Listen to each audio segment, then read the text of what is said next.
By the mid-1980s, Japanese publisher and developer Konami was just starting to find success. Its arcade titles like Frogger were finding an international audience and quickly becoming household names. But at this same time, the arcade market was beginning to give way to the home console market, and Konami was smart enough, or at least lucky enough, to change direction.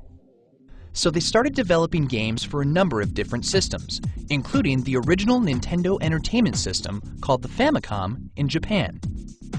When Nintendo announced it was making a floppy disk extension for the Famicom, Konami decided to make a game for that as well.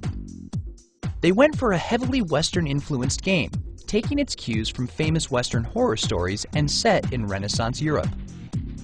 Like all publishers, they released their game and hoped for the best. And they got it. The little game was the seed that grew into one of the single largest franchises in gaming history, a series that has had some pretty awful low points in its 25 years that are more than made up for by some of the most influential and beloved titles ever to grace a console.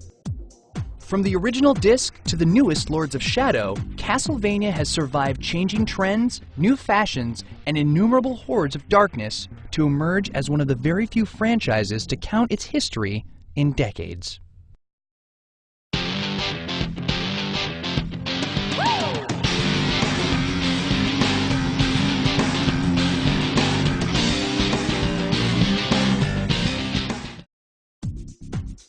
Devil's Castle Dracula released in Japan for the Famicom Disk System in September 1986. From there, it would have a number of different offshoots. While a direct port of the game would come to the NES on American shores in May 1987, an altered version would arrive on Sony's MSX2 platform in Japan and Europe as Vampire Killer. Regardless of all these versions, it was to be the American name that would stick and forever define the franchise: Castlevania. Castlevania featured a horrific cast of baddies from throughout Western mythology, including Medusa, the Grim Reaper, Frankenstein's monster, and most importantly, Dracula, the primary villain of the series. Set in 1691, the game told the tale of Simon Belmont, heir to a family of vampire slayers dedicated to defeating Dracula when he returns every 100 years. At his side is his trusty whip, cleverly named Vampire Killer. With Dracula arisen again, it's up to Simon to enter the castle and fight his way through to the Count himself. While the gameplay was relatively straightforward, walk forward and kill everything, it did it with a level of polish that no other game could touch. The level design was top-notch, the atmosphere was moody and spooky, the combat was simple yet deep with its many sub-weapons, and its melodious MIDI music got into players' heads and never left.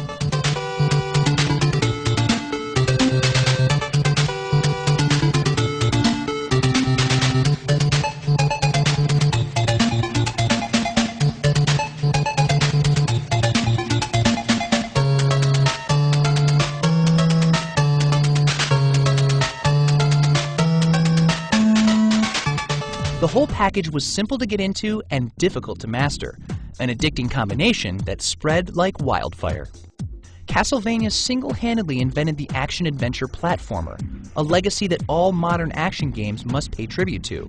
Reason enough to be remembered, even without the giant franchise that followed it. Interestingly, the version for the MSX2 called Vampire Killer featured some additional elements that would later be series staples. From hidden keys that unlocked doors to items that could be upgraded, in many ways it was this far less popular version that would define the franchise to come. But to be a franchise, you need at least 2 games, and in August 1987, a sequel was released in Japan called Dracula 2: The Cursed Seal, again for the Famicom Disk System. As with its predecessor, it was ported to the American NES in December 1988 as Castlevania II: Simon's Quest. At the time, publishers didn't know if sticking to the same game mechanics would hold players' attentions. So Konami mixed them up for the sequel, creating an action RPG hybrid. Where the first Castlevania took place all in one castle, Simon's Quest would visit several towns filled with people to talk to and trade with. Within each town would be the dungeons Simon had to visit to find Dracula's remains and break the terrible curse the Count had placed on him. The game was thus a non-linear experience, based on exploration and leveling up both the character and his weapons as he progressed through the story. But the biggest and most noticeable change of all was the day and night cycle. During the day, towns were filled with happy townsfolk, but at night, the people were replaced by endless hordes of hideous monsters, and only daybreak would give the poor player a break. Fan reaction was pretty apparent. While they still liked Castlevania, this slower, exploration-heavy approach wasn't what they were looking for. The first Castlevania had been brilliant in its simplicity. Go forth and kill. Konami listened and made a third Castlevania game that stuck much closer to the original design, though retaining a few features from Simon's Quest. The result was Castlevania III: Dracula's Curse, which released in Japan in December 1989 and in North America in September 1990. The platforming-centric gameplay was a welcome return to form, once again delivering one of the most action-packed and intense experiences to be found on a console. Despite being the third game, this would be a prequel, taking place over 200 years before the first game. But plot-wise, it was pretty much the same. Trevor Belmont, Simon's ancestor, had to go defeat the reawakened Dracula. But this time, it wouldn't just be a Belmont going after the Bloodsucker. Along the way, Trevor would meet and recruit other allies to help him on the journey.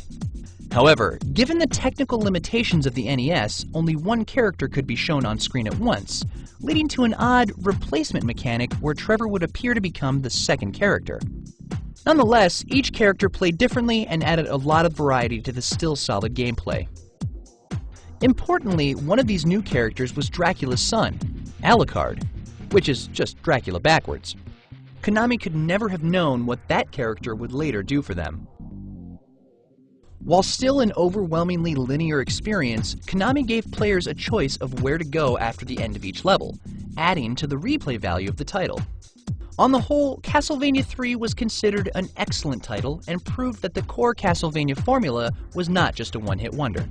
It was now clear that Konami had a mega franchise on its hands, and it was eager to extend it as far as they could. And they had the perfect opportunity. The sun was setting on the venerable Nintendo Entertainment System, and it was time for the industry to meet its first next-gen. Tune in next time to watch Castlevania go super.